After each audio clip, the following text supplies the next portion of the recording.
किसी ने बहुत खूब लिखा है, असी इंसाफ लड़न निकले सी साडी जुबान ही कर दी गई। ये लाइन काफी हद तक जसवंत सिंह खालड़ा जी की लाइफ से रिलेट करती है। वो शख्स जिन्होंने कभी हथियार ना उठाकर बल्कि सच को उठाया और सच की इस ताकत से उन्होंने पूरे पंजाब के सिस्टम को हिला दिया था। तो बात जून 1984 से लेकर दिसंबर 1994, इस बीच पंजाब के कई सिख नौजवान गायब हो रहे थे। उस दौरान काफी सिख मर्दों को मारा गया था। उनको चाहे आग लगाकर या उनके ऊपर एसिड फेंककर या उनका फेक एनकाउंटर कर कर उनको अनआइडेंटिफाइड घोषित कर जला दिया जा रहा था। सिख औरतों तक क्राइम किए गए। तो चलिए शुरू करते हैं इस महान शख्स की गाथा, जिन्होंने मानव अधिकारों यानी कि ह्यूमन राइट्स के लिए आवाज उठाई, जुल्म का पर्दाफाश किया और आखिर में इंसाफ की लड़ाई लड़ते लड़ते अपनी जान की कुर्बानी दे दी। कि हजारां मावां अपने पुत्तां नूं उड़ीक रहीआं ने, चाहे कईयां नूं पता है कि पुत्त हुण इस दुनिया ते जरवाणिया नहीं छड्डिया, पर मां दा दिल ऐसा हुंदा है कि वो पुत्त दी लाश देख के भी यकीन नहीं करती कि उहदा पुत्त उहनूं छड्ड गया। जसवंत सिंह खालड़ा जी का जन्म 2 नवंबर 1952 पंजाब के तरन तारण जिले खालड़ा गांव में हुआ और इसी वजह से उनके नाम के आगे खालड़ा जुड़ गया। अगर उनकी फैमिली की बात की जाए तो जसवंत सिंह जी के पूर्वज सन 1800 में पठानों से लड़ते रहे थे और उनके दादाजी यानी कि हरनाम सिंह जी एक गादर पार्टी में फ्रीडम फाइटर रह चुके थे और यहाँ तक कि जो कोमागाता मारोशिप कनाडा गया था उसमें भी उनके दादाजी शामिल रह चुके थे। और यहीं से समझ लो जसवंत सिंह जी का जो जज्बा था अपने लोगों के लिए कुछ करने का, उनके खून में ही था। अगर उनकी पढ़ाई की बात की जाए तो जसवंत सिंह जी ने अपनी स्कूल की पढ़ाई अपने गांव में ही की और 1968 में उन्होंने तरन तारण कॉलेज में एडमिशन ली और कुछ टाइम बाद वो एक स्टूडेंट यूनियन ग्रुप में शामिल हो गए और छोटी मोटी हड़तालों में हिस्सा लिया करते थे। इसी के चलते उनकी पहली गिरफ्तारी अक्टूबर 1972 में हुई, जब सिनेमा में एक ब्लैक टिकट के चलते एक झगड़े के कारण हुई थी और इस मुद्दे पर स्ट्राइक्स भी की, जिसके कारण पुलिस द्वारा काफी स्टूडेंट्स पर लाठीचार्ज किया गया और जसवंत सिंह जी पुलिस की नजरों में आने के कारण उनको अरेस्ट किया गया। सन 1984 का ऑपरेशन ब्लू स्टार, इसमें जसवंत सिंह खालड़ा जी का कोई अरेस्ट नहीं था, लेकिन आगे की बात समझने के लिए इसको मेंशन करना जरूरी है। 1984 का ऑपरेशन ब्लू स्टार पंजाब के इतिहास का ऐसा काला पन्ना था जिसमें बहुत से लोगों की जानें ली गई। यहाँ तक कि दरबार साहिब पर भी अटैक किया गया। दरबार साहिब पर अटैक करने के बाद सरकार द्वारा ऐसा माहौल बना दिया गया कि हिंदू और सिख कम्युनिटी के बीच दरार पैदा कर दी गई। लेकिन असल में ये लड़ाई धर्मों के बीच थी ही नहीं, ये लड़ाई बल्कि हो रहे जुल्म के खिलाफ थी। लेकिन प्रोपेगेंडा और अफवाहों की वजह से ये नफरत फैलाई गई। यहाँ तक कि संत जरनैल सिंह जी ने भी ये कहा था कि ये लड़ाई धर्मों के बीच नहीं बल्कि जुल्म के खिलाफ है। हिंदुआं नाल उस तरह मेरा वैर नहीं, वैर हुंदा तां मैं हिंदू दी कुड़ी नाल छड़ा के दिंदा जलालाबाद तों। हुक्म चंद हिंदू दी लड़की हिंदू चुक के लै गया जबरदस्ती नौजवान मुंडा, 10,000 दे इकट्ठ विच आण के स्टेज ते चीकां मार के रोया, संत जी तुसीं दमदमी टकसाल दे सेवादार हो, पुरातन समय सिख हिंदुआं दी लड़कियां छड़ाउंदे रहे हैं, मेरी नौजवान कुआरी लड़की ने हिंदू चुक के लै गया। जे मेरे मन च वितकरा हुंदा मैं उहनूं कहंदा स्टेज तोड़ जा जाके हिंदुआं नूं कह दे, पर नहीं, गुरु का सिख दा फर्ज है, नानक नाम चढ़दी कला, तेरे भाणे सरबत दा भला तेरे ते चले हैं। उन्होंने कहा कि मैं 12 बजे बोल रहा स्टेज से जलालाबाद जो फाजिलका के कोल है, उन्होंने कहा 5 बजे तेरी लड़की करे गई, पर गल ठीक हुई थे होर रौला ना कोई होया। महेंद्र सिंह साझावाली दास ने ड्यूटी लाई, खालसा जी 4:45 बजे वो लड़की लिया के हिंदू के घरे दी। और एक साइड ऐसे हिंदू भाई भी थे जिन्होंने सिख भाइयों की मदद की। जब इस तरह का कोई इंसिडेंट होता है तब सरकार द्वारा बहुत से फेक एलिमेंट ऐड किए जाते हैं। उसमें फेक सिख भी हो सकते हैं, फेक हिंदू भी हो सकते हैं, फेक मुसलमान भी हो सकते हैं या फेक किसी भी कम्युनिटी के हो सकते हैं, ताकि माहौल खराब किया जाए और आपस में नफरत फैलाई जाए। ठीक इस ऑपरेशन के 10 साल बाद यानी कि 1994, ऑपरेशन के 10 साल बाद भी कुछ ठीक नहीं हुआ। अभी भी लोगों के बच्चे, नौजवान, घरों के बुजुर्ग रास्तों से, घरों से गायब हो रहे थे, लेकिन किसी को कुछ नहीं पता चल रहा था कि क्या हो रहा है।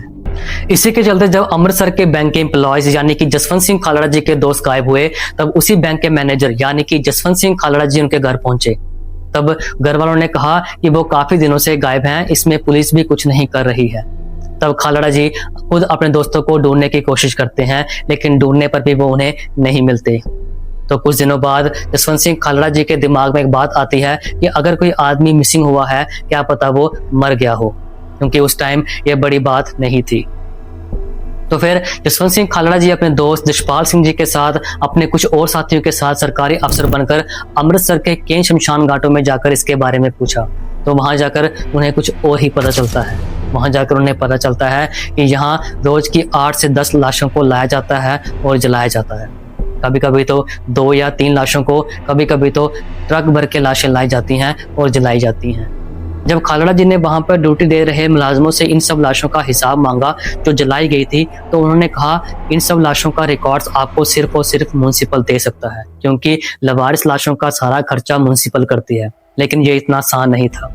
तो फिर जसवंत सिंह खालड़ा जी फिर से अपने साथियों के साथ सरकारी अफसर बनकर म्युनिसिपल के दफ्तर जाते हैं और वहां जाकर वो जब रिपोर्ट चेक करते हैं तो वो हैरान हो जाते हैं। वहां जाकर उन्हें पता चलता है कि कौन सी लाश कौन सा थानेदार लेके आया और कब लेके आया।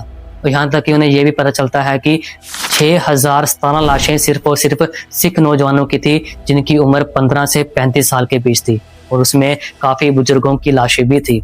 और रिकॉर्ड्स में बहुत सी डेड बॉडी अनआइडेंटिफाइड घोषित की हुई थी। और ये सिर्फ अमृतसर का रिकॉर्ड था, तो सोचो पूरे पंजाब का कितना डाटा होगा, हम सोच भी नहीं सकते। कानून कहता है कि अगर कोई लावारिस लाश हो, उसकी फोटो या पहचान वाली चीजों को संभाल कर रखा जाता है जब तक उसका कोई घर वाला या पहचान वाला क्लेम नहीं करता। लेकिन ऐसा नहीं हो रहा था। तो फिर जसवंत सिंह खालड़ा जी इन सब रिकॉर्ड्स को लिख लेते हैं और बाद में काफी इन्वेस्टिगेशन करते हैं और काफी सबूत इकट्ठे करते हैं। इनको नहीं पता उनको बता दूं, बाबा गुरबचन सिंह मानोचाल, उनकी माता जी को भी मार दिया गया था। इनका नाम माता गुरमेज कौर था। उनकी बॉडी को भी अनआइडेंटिफाइड का नाम देकर जला दिया गया था। और इसी से पता चलता है उन रिकॉर्ड्स में औरतें भी शामिल थी। जब खालड़ा जी ने उस समय इन मामलों में ज्यादा इन्वेस्टिगेशन करनी शुरू की, तो उन्हें पता चला कि पंजाब पुलिस द्वारा 25,000 से ज्यादा सिख लोगों को इलीगली किलिंग और अनआइडेंटिफाइड घोषित कर जला दिया गया है। तो फिर खालड़ा जी इस रिपोर्ट को सुप्रीम कोर्ट तक लेके गए। फिर सीबीआई ने ऑफिशियली कंफर्म किया कि 2097 लाशें सिर्फ और सिर्फ अकेले तरन तारण जिले में अवैध रूप से जलाई गई हैं, जो बाद में सुप्रीम कोर्ट ने भी वेरीफाइड किया था। एक नाम आपने बहुत सुना होगा, KPS गिल, और ये असम और पंजाब का DGP रह चुका था और इसे पंजाब का बुचड़ भी कहा जाता है। और इसने पंजाब पुलिस को इतने प्रॉपर राइट्स दे दिए थे कि इसके चलते पंजाब पुलिस ने अपने रिकॉर्ड सेट करने के लिए या फिर कह लो प्रमोशनों के लिए काफी सिख निर्दोषों की जानें ली। जब इन सब किलिंग्स के बारे में सवाल किए गए तो KPS गिल ने इस सब इल्जामों को झूठा बताया और कहा ये सब नौजवान तो विदेशों में हैं और अच्छा पैसा कमाकर कर बेच रहे हैं। और फिर अगले दिन जसवंत सिंह खालड़ा जी ने जवाब में प्रेस कॉन्फ्रेंस करके KPS गिल का सारा पर्दाफाश कर दिया और दिखाया कि ये बॉडीज असल में पंजाब के उन्हीं निर्दोष सिख नौजवानों की थी। तो 1995 में जसवंत सिंह खालड़ा जी ने कनाडा जाकर भी इस मुद्दे पर आवाज उठाई और कनाडा के कई गुरुद्वारों में इस मुद्दे पर स्पीच भी की और उनकी काफी सारी वीडियो आपको YouTube में भी देखने को मिल जाएंगी। जसवंत सिंह खालड़ा जी कहते हैं कि हजारों माएं पंजाब में अपने बेटों का इंतजार कर रही हैं। उनको क्या पता कि वही बेटे वो उस गंदी सियासत का शिकार हो चुके हैं।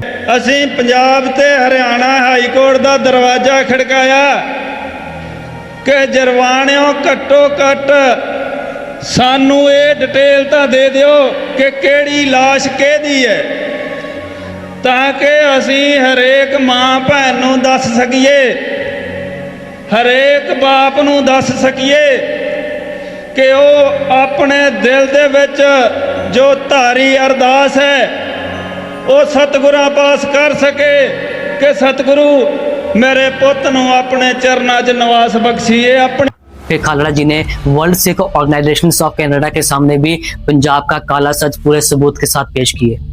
ये सब देखकर वहां के लोगों ने उन्हें पंजाब ना जाने को कहा, क्योंकि उन्हें पता था कि अगर वो पंजाब गए तो उनके ऊपर मुसीबत आ सकती है। लेकिन खालड़ा जी नहीं रुके। 100 दिन आता है 6 सितंबर 1995 का, जब खालड़ा जी अपने ही घर के बाहर अपनी गाड़ी धो रहे होते हैं। तब अचानक उनके सामने एक गाड़ी आती है और 6 पुलिस लोगों द्वारा उनको उठा लिया जाता है। ये बात पूरे पंजाब में आग की तरह फैल जाती है। तब पता चलता है उनको झाबल पुलिस स्टेशन में लेके जाया गया है। लेकिन वहां जाकर जब पूछा गया तो पुलिस ने प्रॉपर तरीके से डिनाई कर दिया कि खालड़ा जी हमारे पास नहीं है और ना ही हमने उनको उठाया है। उसके बाद जसवंत सिंह खालड़ा जी को किसी ने नहीं देखा। फिर जसवंत सिंह खालड़ा जी की पत्नी बीबी परमजीत कौर जी इस केस को सुप्रीम कोर्ट तक लेके जाते हैं और ये केस सीबीआई को सौंपा जाता है। और बाद में 1996 में पता चलता है कि खालड़ा जी को पुलिस द्वारा ही उठाया गया था और उनकी डेथ में एसएसपी अजीत सिंह संधू, टीएसपी जसपाल सिंह और कई लोगों का नाम आता है। इसके बाद अपने ही घर में एसएसपी अजीत सिंह ने सुसाइड कर लिया। एसएसपी अजीत सिंह के सुसाइड के बाद एक विटनेस सामने आता है, एसपीओ कुलदीप सिंह, और कोर्ट में बयान देते हैं कि जसवंत सिंह खालड़ा जी को उन्हीं की आंखों के सामने बहुत ही बुरे तरीके से टॉर्चर किया गया था और उनकी टांगों को 180 डिग्री तक खींचने की कोशिश की गई। उनके चेस्ट में, उनके पेट में टांगों से मारा गया और उन्हें मार पीट कर केपीएस गिल के सामने भी पेश किया गया था। वो चाहते थे कि जसवंत सिंह खालड़ा जी झुक जाएं, अपने आरोपों को वापस ले लें, लेकिन जसवंत सिंह खालड़ा जी ने झुकने से इनकार कर दिया। विटनेस कुलदीप सिंह जी कहते हैं कि जसवंत सिंह खालड़ा जी को एक टाइम में 6 लोगों द्वारा मारा जाता था। जब खालड़ा जी चिल्ला रहे होते हैं मुझे मत मारो, मुझे पानी पिलाओ, तो विटनेस कुलदीप सिंह जी कहते हैं कि जब मैं ये सुनता हूँ तो मैं पानी लेने जाता हूँ तो पीछे 2 गोलियों की आवाज सुनते हैं। जब वो आकर देखते हैं तब जसवंत सिंह खालड़ा जी मर चुके होते हैं, शहीद हो चुके होते हैं उस इंसाफ की लड़ाई को लड़ते लड़ते।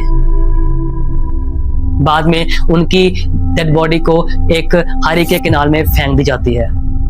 कुलदीप सिंह के इस बयान के बाद 2005 में कोर्ट द्वारा 6 पुलिस वालों को गिल्टी फील करवाया गया, जिसमें SSP Ajit Singh, DSP Jaspal Singh, SHO Satnam Singh, inspector Jasbir Singh, sub inspector Surendra Pal Singh and constable Pritpal Singh. और इनमें से एक को छोड़ के बाकी सबको 7 साल की सजा सुनाई गई, और जो कि अजीत सिंह ने अपने ही घर पे सुसाइड कर लिया था। कुछ लोग कहते हैं कि ये एक प्री प्लान्ड मर्डर था ताकि ऊपर के लोगों को बचाया जा सके, और इसमें कोर्ट ने विटनेस होने के बावजूद भी केपीएस गिल को अनटच्ड छोड़ दिया। बहुत से लोग अभी भी इसको अनजस्टिस मानते हैं, चाहे कितना भी जोर लगाया हो उस टाइम की हुकूमत ने, लेकिन जसवंत सिंह खालड़ा जी की जो लेगेसी सोच थी उसको नहीं मिटा सके। बेशक जसवंत सिंह खालड़ा जी इंसाफ और सच की लड़ाई लड़ते लड़ते शहीद हो गए, लेकिन जो उन्होंने रिपोर्ट्स तैयार की थी उसको देखते हुए सुप्रीम कोर्ट ने भी वेरीफाइड किया और माना कि गलत और निर्दोष लोगों को मारा गया है और अनआइडेंटिफाइड घोषित कर जला दिया गया है। आप सभी को बता दूं कि जसवंत सिंह खालड़ा जी मानव अधिकारों के लिए लड़े, चाहे किसी के साथ भी गलत होता तो वो उनके साथ भी खड़े रहते थे। अगर इस देश की बात की जाए तो इस देश में न्याय की जगह तारीख मिलती है। गहरी बात है लेकिन सच बात है, चाहे वो जसवंत सिंह खालड़ा जैसे इंसान हो या फिर वो जो अनगिनत लोग उस टाइम मारे गए। आज भी बहुत सी माएं बहनें अपने भाइयों, अपने बेटों की तस्वीरें गले से लगाकर रोती हैं, जो उस टाइम उस गंदी सियासत का शिकार हो चुकी थी। आपकी क्या राय है कमेंट सेक्शन में जरूर लिखें और वीडियो को लाइक, शेयर और चैनल को सब्सक्राइब करें। आज के लिए इतना ही। सत श्री अकाल।